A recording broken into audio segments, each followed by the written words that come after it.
This episode is brought to you by Americas Rehab Campus. Get on the road to recovery with the best rehab in beautiful Arizona. Dial 1-833-272-7342. That's 1-833-ARC-REHAB. Ladies and gentlemen, you are now tuned in to the ARCast. Okay, gotta get comfortable. It's round two. It's round 3 right now. Good afternoon, ladies and gentlemen. My name is Buddha. I'm Vance. I'm Michaela. And this is another episode of the ARCast. Believe it or not, guys, this is episode 10. All right. How does that feel? Feels Crazy. good, right? Went by fast. We're double digits, man, and we couldn't be more honored to have our homeboy with us right now. What is your name, sir? Chris Miller. Chris Miller. I bet he wore number 10 too back in the day. That's awesome, man. Thank you for joining us, brother. We appreciate you being here. What is your job title here? So I am the IOP supervisor Wednesday through Saturday. Wednesday through Saturday. Ray was on, right? So me and him split the supervisor role. Okay. That's great. Thank you for your service, man. Yes. That's awesome, man. Yeah, we had an episode earlier today. The first time that we've scheduled them kind of back to back, so it's cool. It's cool, but it's a good little environment. Mike hooked it up, man. He got us the couch. He's got us all the aesthetics over here, so trying to make it nice and comfortable. Like I said, if you want to recline, get comfortable. Vance, you can relax. We got a pillow right there. Look at the pillow. It says "Be our guest." You're our episode 10 guest, man. We're honored to have you, bro. It's an honor to be here. Awesome, man. Very So. much. You've been here for quite a bit now, huh? Time goes by fast. I got here January of 2021. 2021. Yeah. Mm-hmm. All right. And what was, are you from here? Are you from Tucson? No, I'm originally from Columbus, Georgia. Columbus, Georgia. Moved around a lot, military family. Okay. Came Were out you here. military yourself or? No, No? the military wouldn't take me. Oh, okay. Oh, man. Flat foot like me?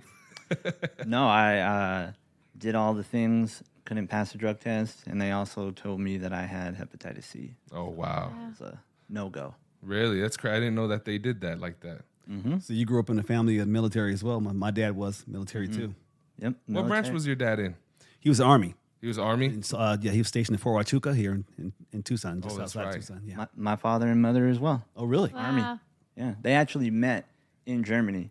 Did they? They did, and they met at a bar on their birthdays. Wow. Yeah, crazy. They had the same birthday, March 3rd.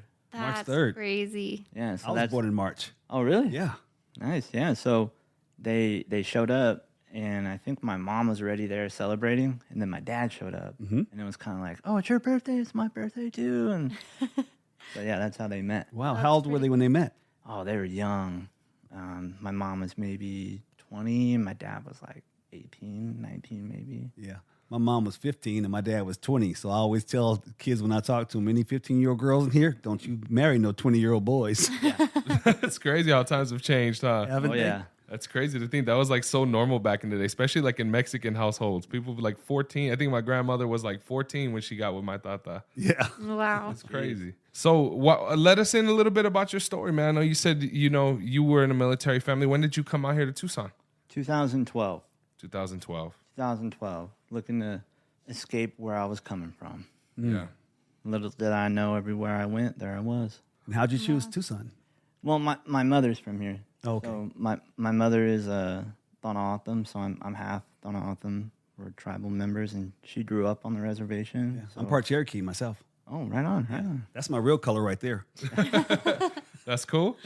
So she grew up on the reservation out here, and that's why she joined the military, was to see the world and do something different. Okay. Wow. So my mom was living out here, and I came out here in hopes of trying to get clean. So Take us into like your child. When did everything start happening? Like the addiction and all of those things. Like, Did you grow up around it? no, no. My mother still to this day asks me, Wow. I did everything I could to give you a happy, healthy, fulfilled life, and they did. Her and my father most definitely did. We weren't rich, we weren't poor, we always had enough, and my mother still to this day asks, I don't understand why you went looking for it. What's really good about this, though, it shows your transparency, how a lot of family members can say, even though a kid didn't grow up around addiction, it's still out there and can catch them. Oh yeah, most definitely. How'd it catch you? So for me, well, I always start out by saying, my name's Chris, so I'm an addict, right? And I suffer from the disease of addiction. So for me, there was a time when I didn't know what that meant. And I think for those in treatment or seeking treatment, once you have an understanding of what it is you deal with, what it is I was dealing with, then can I get the proper help? So like my first time using, right, I was like 12 or 13. It gave me things I didn't know I was missing, right? Wow. My last time using, it took from me things I didn't know it could take. And that's the nature of the disease that I deal with. That's deep. Yeah. And it was, they say, progressive, incurable, fatal, right? I didn't know that. Defied detection, diagnosis, and treatment. I didn't know that. Cunning, baffling, and insidious. I didn't know that. Insidious meaning fully developed before I'm aware of its presence. Ooh. And when you think of relapse, and then you think of the context of insidious, I see people come in and go back out. And it's not the event that happened in their life at that time as to why they went out. Their disease was already fully developed. It was just waiting for the right moment to come in with the right idea, and it makes sense. So for me, right, I still deal with thoughts, right? I have no control over thoughts. If a thought pops in, it's just a thought.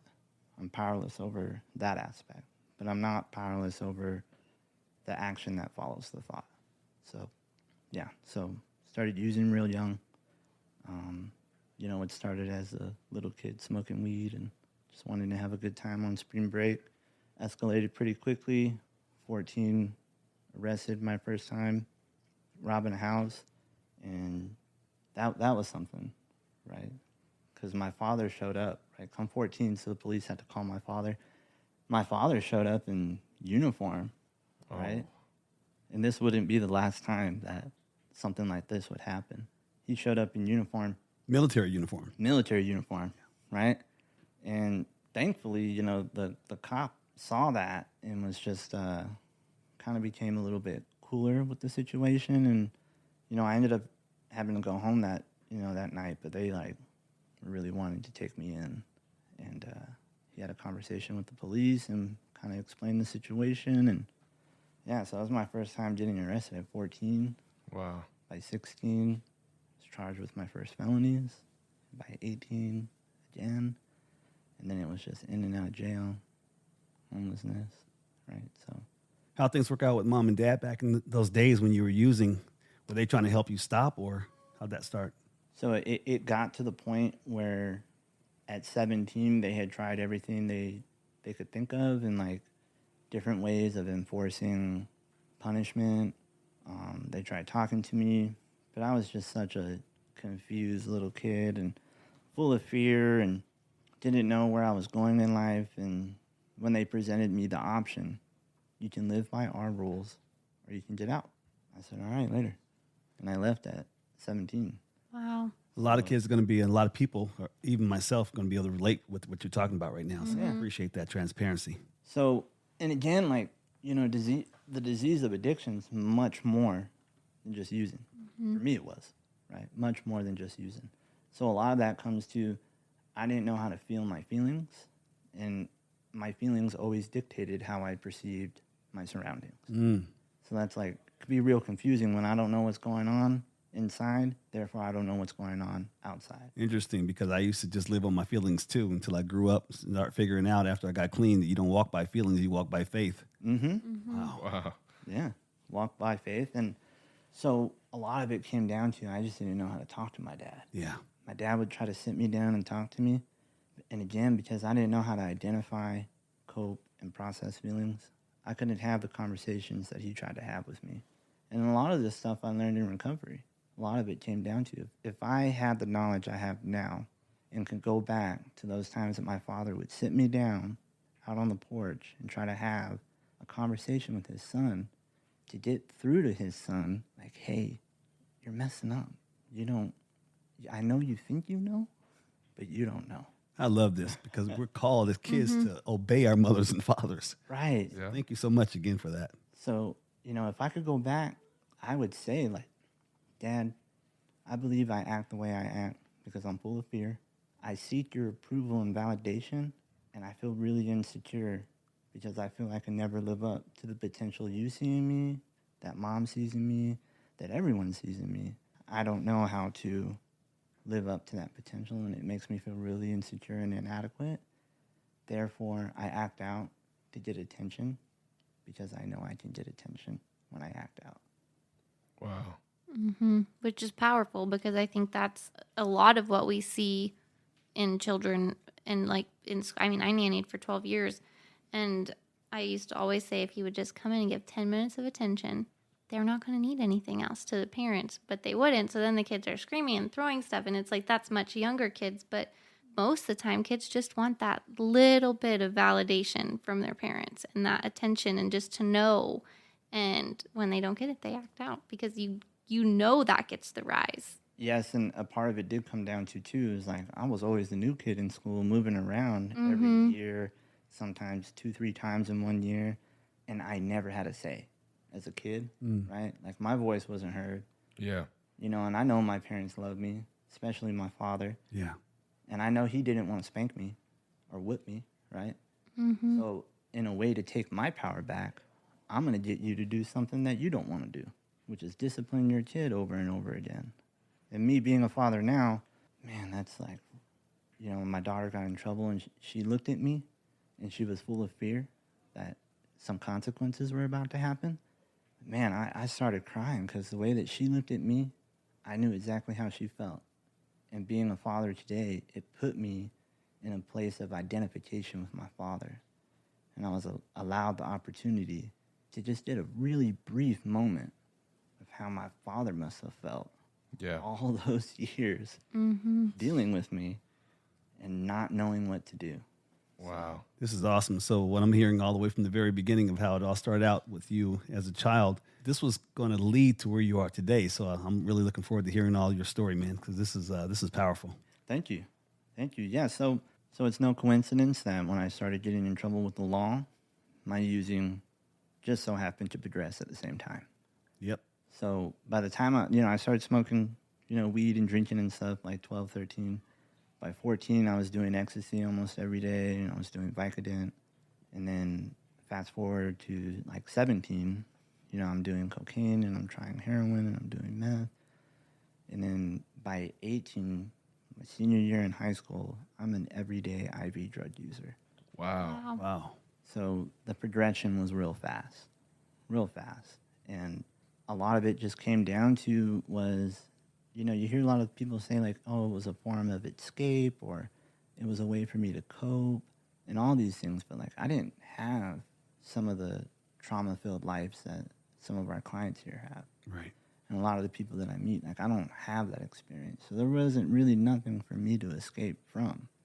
I believe the first time I used, a switch turned on. And it didn't turn off for a really long time. I tell people the same thing. The first time I used, I became an addict. Yep. And I definitely believe I was born an addict because I had some addict behaviors before the drugs, way before the drugs, right? Like I get in trouble a lot at school, and my father would come home, and he goes, I'm going to give you one opportunity to tell the truth. But if I find out you're lying, you're going to get 2. Ooh. Wow. And I always walked away with 2. Yeah. Never once did I think, man, you should just tell the truth next time. Yeah. The conversation in my head was, you're an idiot. That was a stupid lie. Why'd you say that? You should have said this instead. Like, never once did it cross my mind. You should just tell the truth. Never. Yeah. You validated God's word. He said we're all born sinners. So guess what? I was born an addict. Even though I hadn't gotten there yet, I was still born one. Right. And then, once I started using, it took off. And then, I ended up graduating high school, which was a miracle in itself. And this was like the last time I ever heard my father say he was proud of me. So it was, my dad threw this big party for me, and like got a keg and all my friends came over, and I'm drinking with my father, and it's like the best memory that I have with my dad, just because he was like so happy, and he even apologized. He said, I owe you an apology. You proved me wrong. I never thought that you would do what you did, and little did he know, like I cheated my way through high school, and like Me too, bro. Me too. I like Me did all three. these, I'm sorry. Me three. It's all right. did all these things to like make it happen, but I made it happen, not in an honest way or nothing like that, but I did it, right? And he was proud of that fact. And that was the last time that my dad ever really told me, "I'm proud of you." My dad had different things he would always say. The number one thing, when you're gonna grow up. That was always, when you gonna grow up? When you gonna cut the BS? Yeah. Right? All these things. So after I graduated high school, I ended up just kind of floating around, couch surfing and stuff, and still using. And I actually had like a full ride scholarship to an art school, and I was gonna go. I even went. It was Rocky Mountain College of Art and Design. Uh-huh. I actually went down to the school, checked it out, was there for a couple of days, and learned like what my life would be like, right? And I remember sitting in, kind of sitting in the room that I was in, and I was contemplating in my head, like, are you gonna go? Like, here's this opportunity. This is what you want. Like, I wanted to be this famous artist and live off my art and make all this money and live this lavish lifestyle and this whole fantasy in my head, and I have the opportunity to do it.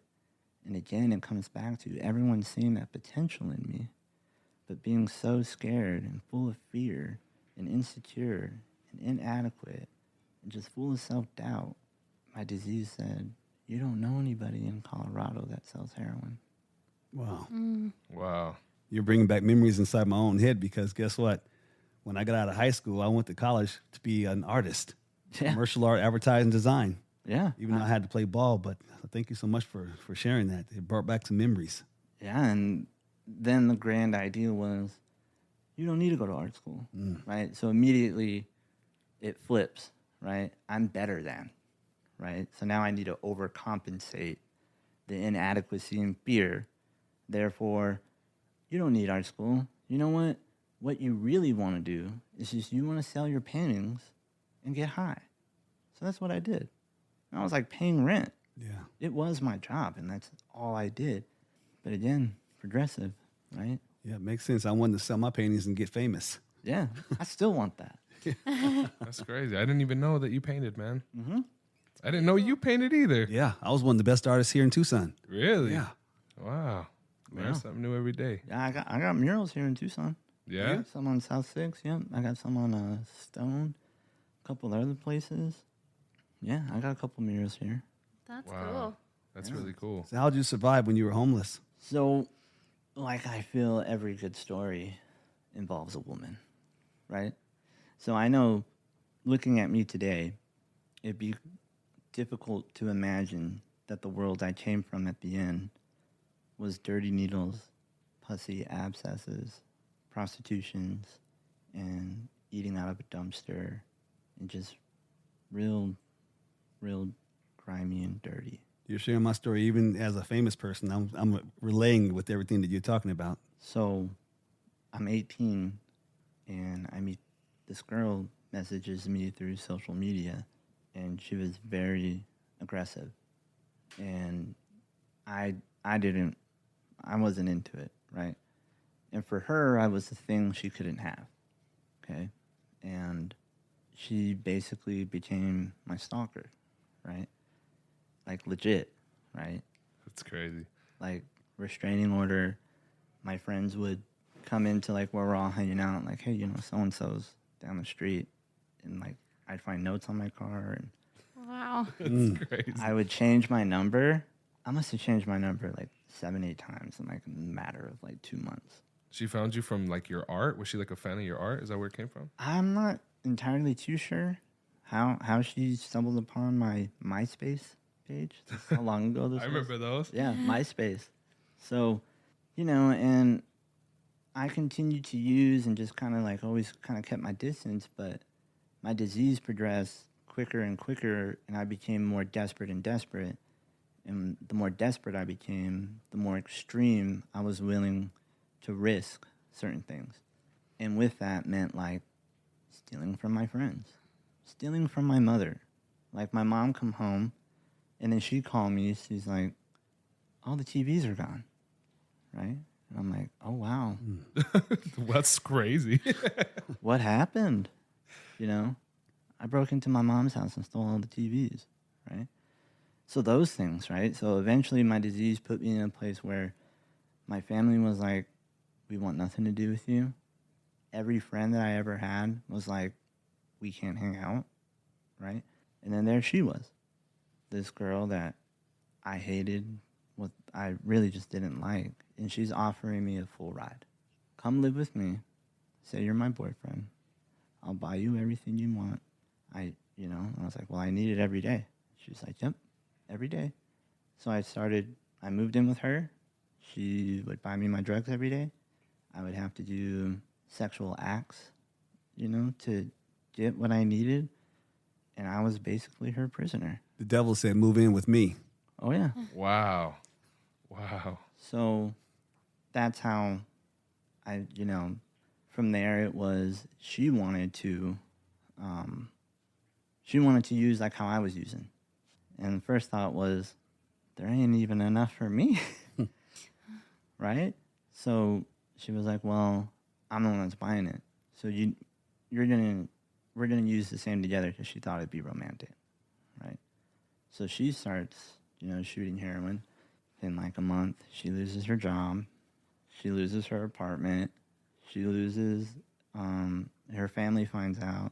Her family kind of disowns her. And like, she comes from a very, very wealthy family, right? This was all in El Paso, Texas, where this is happening. And she comes from a very wealthy family. And this is how she had all this money to like be buying me things. And then, from there, it was like, we're living out of her car. And we're just trying to figure out how to get by, and I'm, stealing and all these things, and then end up owing people money, and the detectives are showing up at, like, my friend's house or my brother's house, and, like, looking for me. I'm like, man, like, this isn't going to work. Wow. What year was that, or around? 2012. 2012? 2012. So I got the bright idea, like, all right, let's go to Tucson, and let's get clean. Right? So we come out here to Tucson, and I remember the date. It was a Friday the 13th, 2012, July. I hope everyone heard you said, let's come out here to get clean. Yeah. Came out here in hopes of getting clean. Came out here with 2 ounces of heroin, $800, and like 8 Suboxone strips, right? That was the plan, right? We were out here 1 week, and it was all gone. Yep. And then it was immediately, let's go look for it, right? So we ended up finding it, and then things just got progressively worse. Wow. I came out here in hopes of getting clean, thinking that it couldn't get any worse. And when she started using the way I was using, I was already in the cliche of sick and tired of being sick and tired, right? Like, I started shooting heroin at 17. I'm like 20, 21, right? And I'm like, I'm done. Like, I want to be done, but I don't know how to be done. And now she's using, and it's pleasurable for her. She is achieving what I wish I could achieve every time. So everything that we were doing was worth it to her, and it was just wasn't for me. Even though like her family cut her off and all this stuff at this point, she was just in that delusion. Yeah. I mean, you hear it all the time in like movies and like Chasing the Dragon or whatever, right? Yeah. She was on it, and it was fresh for her, right? She had never used those kind of drugs. She had never shot drugs, right? So the intensity and the euphoria and the pleasure, people ask me all the time, like, my brother was like, what's it like? Like, what's it like? Because my brother would never, right? But a lot of people want to know, right? And there's like poetic ways to put it, and there's like kind of practical ways to put it. So like a poetic way that I always tell them, it's like I'm floating in a warm ocean of sin, and that God is hugging me as he pulls me out. That's what it feels like, right? Then there's kind of like a more practical way of explaining it. When it's like really cold outside, and then you get into like a warm car, and then you kind of feel the warmth, the sensation kind of come over you. That's kind of how it is, you know. Yeah. So what I heard was, even though you were in your sin, God still had grace on you. Right. It felt like I was getting closer to God. Mm.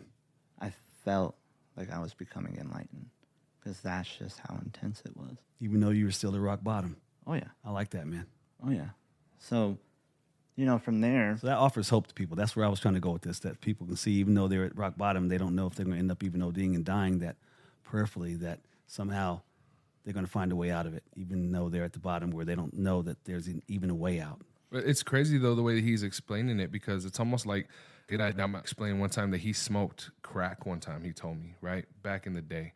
And he said that, like, when he remembers breathing in, and he said that it was like candy coated his lungs. Every time he breathed in, it was just like this sweet sensation. And I feel like the evil, you know, the devil, whatever it is that you believe in, I feel like that's his way of bringing you in, is to give you that euphoria, to give you that warmth of like, this is where you're supposed to be. All the insecurities, all of those things that you feel like you lack, they're gone now. Don't worry about it. You know, don't worry about it. And eventually it's like that wool gets pulled from your eyes, and then you're in just like, oh, like you said, that ocean of sin. I like that metaphor, the way that you said that. It's deep, man. Yeah, that was powerful what you just now said, though, man. That was awesome. Ocean of sin. So in less than a month, right, I had gotten arrested here in Tucson like 4 times, right? Wow. For stealing and things like that. And we're homeless because her car got impounded, and then they took it. And now we're stranded here. Wow. Right? Now we're stranded. We don't have a car, waking up every day sick, having to hustle on the Suntran bus of Tucson, Arizona. Ugh. In July, right? Like, miserable. Yeah, I could imagine, man. This is a movie. Yeah. Miserable. Well, about a month into our stay here, we would be like walking down the street, and cars would pull over and ask her, how much? And at first we were like, what? It's like, how much? Wow. How much for a date? And at this point, right, even though I hated this girl, I was in love with the idea of her because I did a lot of horrible things. Because I didn't want to be with her. Yeah. And I hated what my life was. So I would, in the middle of the night, steal her bank card, steal her car, wipe out her accounts. And then when it was all gone, I knew all I had to do was just call her and say, I'm sorry. And she took me back. And I would do all these things to try to get rid of her. And she always stayed. She never once was like, never questioned why I did what I did. It was never brought up, ever. So at this point, when she was like, well, like, I'm just going to go and do this. And I was like very upset, you know, because she's my, you know, quote unquote girlfriend, right? And so she did it. And she left for like 15 minutes and she came back and she had $80. What year are we at now? Still 2012. 2012. Yeah. And I was like, okay, all right. That was like, you know, 15 minutes. We got $80. Like, we're good. And then from there, it just... He's bringing back memories again. It's crazy, man. From there, that slowly just kind of became my life. Wow. And then from there, we met another girl, right? It was like, why are you still walking on the streets? You need to get on Backpage. You need to start putting these ads online and doing dates for top dollar, right? So usually she would go and walk and she'd come back in a couple of hours and then she'd have money, right? Well, the first time that she left and put an ad on the internet, right, for prostitution, she was gone for like 8 hours. I was scared something happened to her. And I'm like freaking out and I'm getting, you know, I'm sick and I'm like freaking out in this hotel room, right? She shows back up and she's got like 1,500. And I'm like, oh yeah, this is what we're doing. Wow. And it became this whole operation. We knew all these other streetwalkers. And it's like, hey, like we got a room. Let us put ads on the internet for you. And you just like do the date and we'll just take a little bit off of it. Or like when you cop, you'll break us off, right? So this was my life, right? And she was older than me. She was like, I think 6 or 7 years older than me. Uh-huh. And yeah, like And then, I would never say that, like, I'm a violent person. In my having the disease of addiction, I became exactly who my disease needed me to be. I would never, when I started using, think that I would be someone that would intimidate and manipulate a woman to go sell her body so I can be well. Because when it came down to it, in the end, she would go out, she would do all the work, she would suffer the consequences and all that stuff. And then when she came back, if it came down to me being dope sick or her being dope sick, she's going to be dope sick. That's just where it took me. Yeah. Completely self-obsessed, self-centered, and selfish. I was the only person that mattered, right? So, I got stabbed during one altercation because a date went wrong, right? It's funny that we, out on the streets, we call them dates. Yeah. Right? Let's go do a date, right? So, yeah, like I got stabbed, and eventually it got to the point where I used for my last time. And the only way that I can explain the last time using, right, was like a divine intervention. Come on. Preach it. Truly. I have evidence of God working in my life. Amen. Oh man, share that. Evidence share that. of God working in my life. And a lot of it does have to do with my father. Right? So my father passed away in February of 2013. Right? He passed away in Afghanistan. Man, I'm sorry to hear that. And so my last time using, right, was January 7th of 2014. Okay. Wow. A year from that date. So January 7th of 2013, my father was home for the holidays. And that was the last time that I saw my father. Was it? And I remember hugging my father, thinking, this could be the last time you ever see your dad. And, it turned out it was. That was the spirit talking to you. Yeah. Yeah. And I remember walking out the door of my mother's, and my father didn't say, I love you, or, definitely didn't say I'm proud of you or anything like that. My father, right before I walked out the door, he said, it's time to cut the BS. And I remember I turned around and I looked him right in his eyes, and I said, yes, sir. And closed the door. It was the last thing I ever heard from my father, right? But the seed was planted. The seed was planted. So January 7th, 2014, a year later to the day that I saw my dad, I'm in a tunnel on South 6 Tucson. I got a flashlight in my mouth, and I'm crying because I'm so frustrated because I'm sick, and I've been stabbing myself with a needle for hours because I have no veins left. And I'm thinking, like, it's right here. It's right in my hand. What I need to fix how I'm feeling right now is right here, and I can't get it in me. And I got so frustrated that I just, missed on purpose and pushed that down that syringe. And as soon as I did that, it sounds so cheesy, but like I literally felt a weight, a presence leave. And I whispered, I'm done. Wow. I'm done. Right? Now, I had said those words 1,000 times in my life. We all have. I'm done. Yeah. Mm-hmm. But this time it was different, right? And I'm in this tunnel with the flashlight in my mouth because it's dark. I hadn't seen the sun in 3 days, right? Literally walking into the light from the tunnel and just being blinded and kind of feeling that warmth of the sun hit me, and I end up seeing the girl that I'm with, right? And I'm like, I'm calling my mom and I'm going to detox. You can either come with me or I'll see you later. So she was like, well, I'm going to go and try and score one more time. I'll meet you at the gas station, right? So I called my mom, who, by the way, my mother hasn't heard from me since we buried my father. Wow. Me and the girl that I was with, we got in an argument, right? My brother came and picked me up, took me back to my mom's, and I had been on a bender. I'd been up for days, and I crashed. And I slept for 2 whole days. And I woke up on the day of my father's funeral, right? Sick.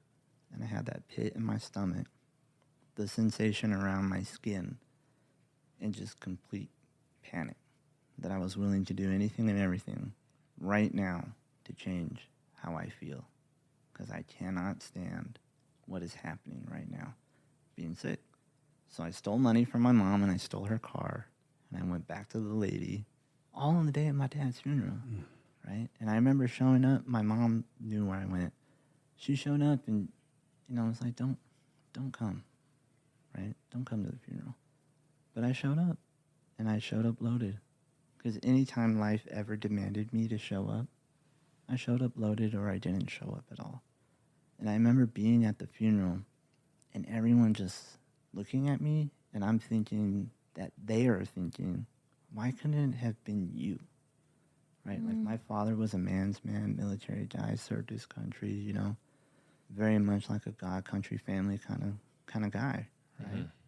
And he was the pillar in the family, both on my dad's side and my mom's side. And just feeling like that shame, and just, no one sat next to me.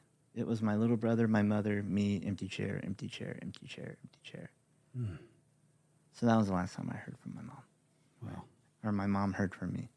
So when I called her on a payphone, right, I was like, hey, it's your son. And before I could even say I'm sorry, she says, where are you? I'm over here on South 6th in the freeway. Can you come get me and take me to detox? She was like, yeah, I'm leaving right now. I'm like, right now? She's like, yep, I got my keys in hand and I'm walking out the door. Wow. I was like, right now? Like, like, can you come at, this time? Like, already it's just so programmed in me to try to, like, I just had this moment in the tunnel, right? This divine intervention, and already my mind is trying to weasel its way out, right? So, my mom shows up, and, and later, after I'd been clean some time, my mom told me the only reason why she helped me was because on New Year's Day, her brother called her.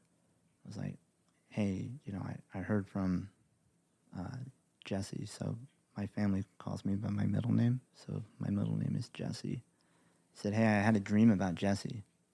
He's going to call you. Really? Wow. He's going to call you, and he's going to ask for help, and you need to help him. January 2nd, call my mom. Praise the Lord. January 3rd, Incredible. called my mom. This is 4th, 5th, 6th, called my mom that morning, January 7th. Have you heard from Jesse yet? He's going to call you. When he calls, you need to help him. That's why my mom was so willing. She's ready. That when she got the call, she was, I'm walking out the door. She was ready. Right? Wow. So then my mom shows up, right? I'm like, hey, by the way, that woman that I've been with for a couple of years now, by the way, she's pregnant, right? So my mom was like, how far along is she? I was like, she was 9 months pregnant, right? Do you know whose baby was in her? It was mine. Okay. Well, I figured it was mine, but I'm going to be honest with you, Vince. I don't know whose baby it was. Okay. Yeah. Right? Because you're sharing my story right now. I really did not know. Wow. I thought it was mine, right? Turned out it was mine, right? And she was 9 months. But I was so incapable of just being honest and telling the truth.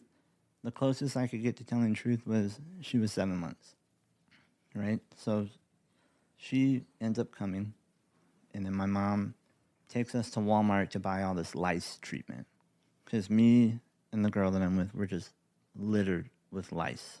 Like, just gross, right? So, able to shower, do our hair, and, like, I had lice on my skin. I had lice everywhere. Like, they were in my armpit hair. Like, it was everywhere, right? So, did this real deep cleaning, and, like, I remember putting the treatment on my body, and it just, like, burned. It just burned, right? It's, like, hardcore chemical stuff, right? Because I'm just so dirty, and this is what I have to do to just get it off. So the plan was to go to detox. Detox would not take the girl that I'm with because she's 9 months pregnant. But they looked at her and they're like, what's on your neck? And she had this huge abscess on her neck, like huge. Like, you need to go to the emergency room right away. I was like, okay, let's take you to the emergency room. And we're so, like, codependent, like, well, if she's not going to detox, I'm not going to detox. Yeah. right? All this, dumb stuff. So they take her back to prep her for surgery, and they give her morphine. So she feels better. She's like, I feel better. If you want to go check into detox, you can go check into detox. So I checked into detox. And I remember the next morning, I wake up at the CRC. I'm restrained to my chair. And I'm like freaking out because I kind of blacked out. And I just woke up the next morning. I'm like, I don't know what's going on. I'm like, whoa. Like, we'll let you go, but you got to calm down. Will you be calm? Yes. And they're like, okay. I'm like, can I make a phone call? I'm like, yeah. So I called my mother, right? And she says, congratulations. You're a father. So my first day clean, right? January 8th of 2014 was the day my daughter was born. Oh, really? Wow. Yes. Wow, man. Wow. Yeah. That's amazing. Yeah, so my first day clean was the same day that my daughter was born. Yeah. All right. Yeah. That's beautiful, man. And it's been 3,102 days since that day. That is amazing. Wow. You got clean in 2014. I sure did. Guess when I got clean? What's that? 2014. Really? Oh, right on. Wow. Heck That's yeah. cool. That's cool. Yeah, so, and the story kind of, I mentioned my father, right? Huh. So my middle name is Jesse, okay? My father loved Elvis. I grew up listening to Elvis, been to Graceland and all that, right? So my father named me Jesse because when Elvis was born, he had a twin brother that died at birth, and his name was Jesse, right? So January 7th, I have this divine intervention, right? And looking back now, I kind of feel like that was my father telling me it's time, right? January 8th, first day clean, is the day my daughter was born. It's also Elvis's birthday. Wow. That's awesome, man. Yeah. So, yeah, and then from there, I went to treatment. DCS was involved. My daughter was born substance dependent. She was hooked up to morphine for 15 days. She went through the whole withdrawal, post-acute withdrawal. DCS stepped in, and at first they weren't going to because she went into labor while she was in surgery. So she was pumped full of morphine. Yeah. So the baby was gonna come out positive for opiates regardless. Yeah. So they didn't quite catch it. And my mom's never told me, but I'm like, who else could have let them know? Like, no, she's an addict, right? Yeah. So from there, DCS stepped in. And, a real defining moment that brought me to where I am today, right? Because when I was in that tunnel, I gave up, right? I surrendered, right? I'm like, I can't do this anymore. Like, I don't know what I'm doing, where I'm going. I just don't know. And I gave up my self-will, right? I'm just going to do what everyone tells me to do. But then when my daughter was born, right, I was so excited. I'm like snapping my fingers at the nurse. Like, nurse, I'm discharging. I just had a baby. And she walked over to me. And she says, oh, that's great. I'm so excited for you. I'm so happy for you. That's awesome. And she looked at me in my eyes. And she said something that I'll never forget. She looked at me and she said, I care about you. I care about what happens to you. It's getting me choked up now because it was such a powerful moment, because it had been a really long time that I ever heard someone say, like, I care about you. Those weren't the people I was hanging out with. And I trusted her. And then she said, why don't you go sit down and think about it for 5 minutes? If you still want to discharge, I'll discharge you. And as I was walking away, right, I turned to start walking away, and she goes, do you really want to see your baby for the first time dope sick? I went and I sat down, and I was like, I am sick. Yeah. Right? Like, I don't know if I want to see her right now. Right? I said, you know what, I'm going to stay. Wow. She said, great. So shout out to nurses out there. Yeah. Nursing does a huge impact. That's awesome. And you never know how you can impact a person's life, especially that works in this field, right? Yeah. So, and that was truly the beginning process of my recovery, was right there. Not in the tunnel when I made the decision to stop, right? But this was the first instant I wanted to do something, right? And someone else that cared for me, that I believed actually truly had my best interests in mind, and I took their suggestion. I followed their direction. I didn't follow mine. And from there, a guy came and said, we can get you into a 90-day residential facility. You get 3 hot meals and a bed. I was like, all right. Yeah. You know, DCS stepped in my life. And me, again, you know, like I had never had a job at this point, right? I had no idea how I was going to be a father, support myself and a kid, let alone stay clean through all of it, right? No idea what to do with my life, right? And I remember praying to God. I was like, God, I don't know what to do. And then DCS steps in my life, and they say, here's your reunification plan, right? Yeah. So God worked in my life by sending DCS in and said, oh, you don't know what to do with your life? Here's a year-long plan for you to follow Right. to get your kid back. And I was like, all right. So anything they told me to do, I did. After I finished residential treatment, they were like, you need to get involved in IOP classes. So I did IOP classes. They said, we suggest that you do family drug court. So I went and I did family drug court. Yeah. They said, you need to take care of your warrants in all 3 states, Texas, New Mexico, and Arizona. So I took care of my warrants in all 3 states. They said, you need to finish 350 hours of community service. So I finished 350 hours of community service. They said, you need to get a job or go back to school. I said, dang, I ain't never had a job, but I kind of know what school's like, so let me get back in school. And I got back in school, right?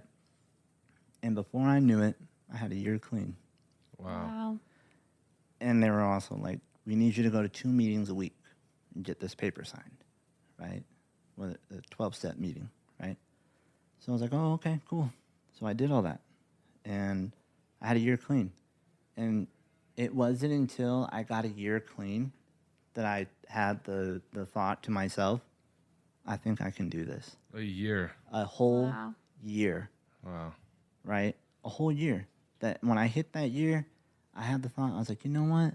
I think I can stay clean. Wow. So for those that are new in recovery, wondering if you're like one, you know, it took me a whole year.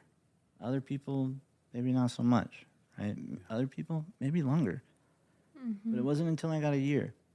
I was like, yeah, you know what? I think I can do this. This is awesome. What you said is biblical because God said, I'll provide a way. You just have to. Oh, yeah. Yeah. Oh, yeah. That is There's a saying that I like that says, recovery, God is here, and God will get you there. You know? Yeah, that's well, and it's crazy to me too to hear you say like it took you a year, and there's 365 days in a year, so you actively chose 365 times to I just got to make it one more day. Mm-hmm. And it's like that's when you break it down into those smaller sections, it's just powerful. Like what the choice you had to consistently make to get to the point where you felt confident in yourself first. And Oh, yeah. even with that roadmap that they gave you in the reunification plan, you still had to choose to do each of those things. Yep. Oh, yeah, most definitely. And, you know, an important thing, too, is I think that a lot of people, well, speaking from my experience, you stop using, things are going to change by default, right? And where I came from, right, like, you know, we were talking about how in Arizona, they have to give you a glass of water, right? Just for me to get water, I had to hop in someone's yard and use their garden hose because I wasn't allowed anywhere. Remember, I was full of lice.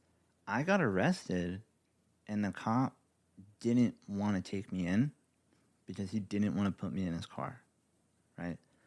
I was the addict, that homeless person that people see, and they do everything in their power not to look at them, right?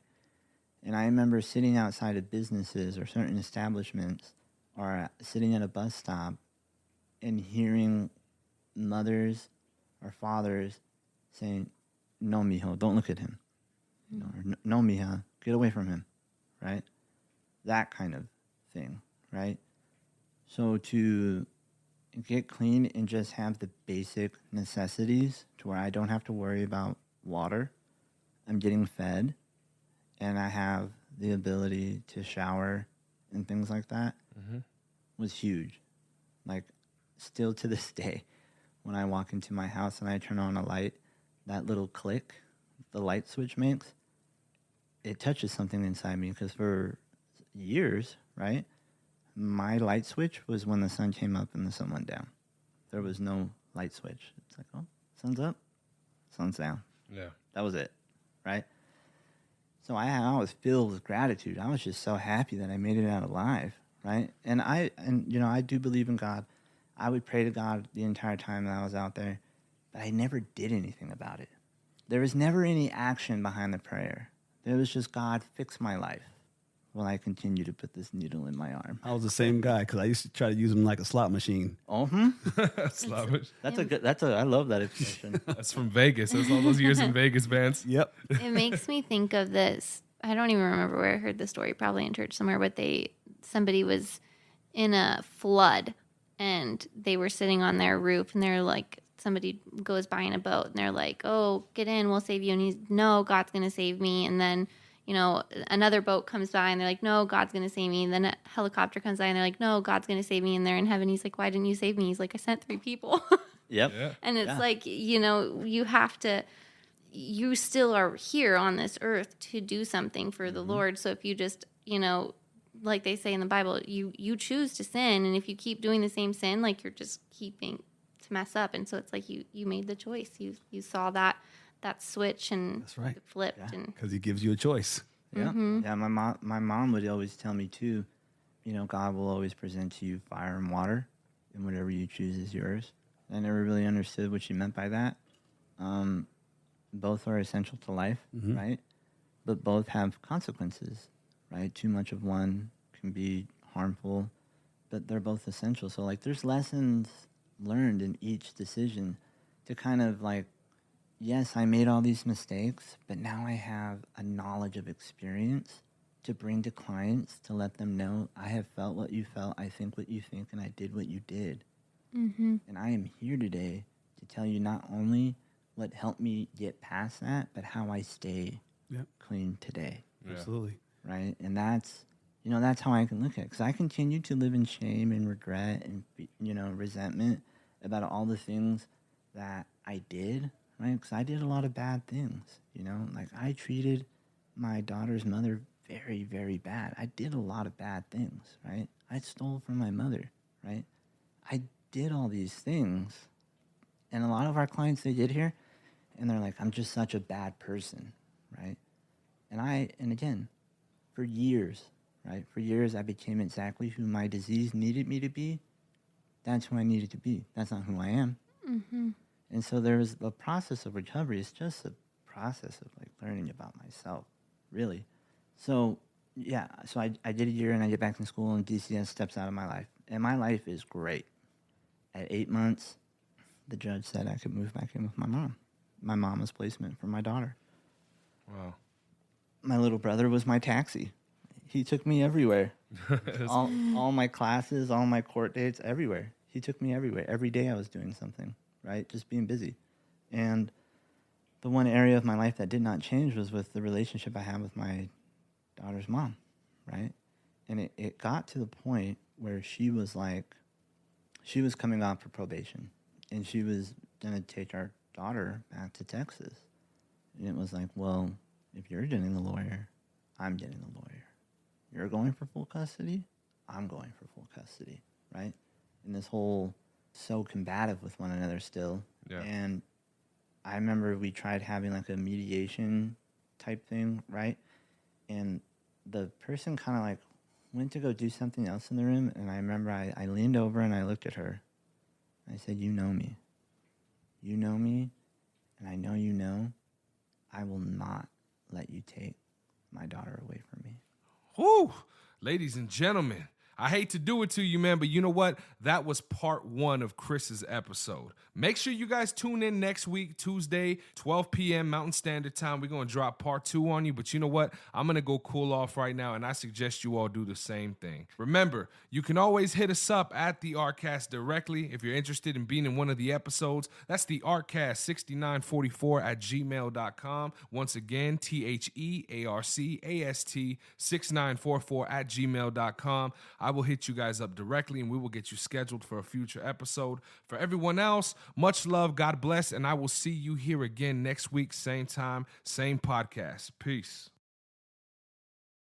What's going on, everybody? This is Buddha from the ARCast, and I just wanted to thank you for checking out this week's episode. It means a lot, and if you could share it with a friend or a loved one, somebody you need in recovery, or maybe somebody who just needs that little bit of extra positivity in their life, we'd greatly appreciate it. If you would like to join us here on the ARCast, either in the studio live or online, hit us up. The links are down in the show notes of this episode, and on there, you can find direct links to our main website here at Americas Rehab Campus and all of our social media platforms. Follow us. We keep the posts positive and motivational, focused on recovery, health, and wellness. As you know, in this modern day and age, we need as much love as possible, y'all. And as always, if you or somebody you know is in need of substance abuse treatment, please don't hesitate to give us a call. We're open 24 hours a day, and our direct phone number is 1-833-272-7342. Once again, that phone number is 1-833-272-7342. I hope you all have a beautiful rest of your day. Much love and God bless. Peace.